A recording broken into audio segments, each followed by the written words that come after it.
আপনারা যারা রেগুলেটর পাল্টাইতে পারেন না তারা এই ভিডিওটা দেখে সুন্দরভাবে রেগুলেটর পাল্টাইতে পারবেন ইনশাল্লাহ। ভিডিওটা ভালো করে দেখবেন কিভাবে উনি কাজটা করতেছে, এইভাবে আপনারা করবেন, অবশ্যই আপনাদের কাজটা সফল হয়ে যাবে ইনশাল্লাহ।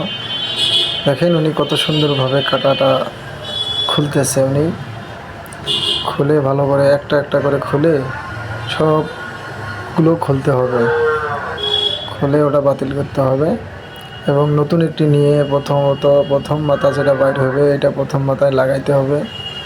লাগাইয়া তারপরে প্রথম থেকে শুরু 1 থেকে 2, 2 থেকে 3, 3 থেকে 4 এভাবে সমস্তগুলো লাগাইতে হবে।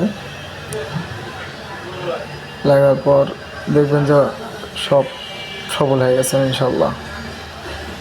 ভালো করে দেখবেন, না টেনে ভিডিওটা দেখবেন, অবশ্যই আপনার কাজটা সফল হবে ইনশাল্লাহ।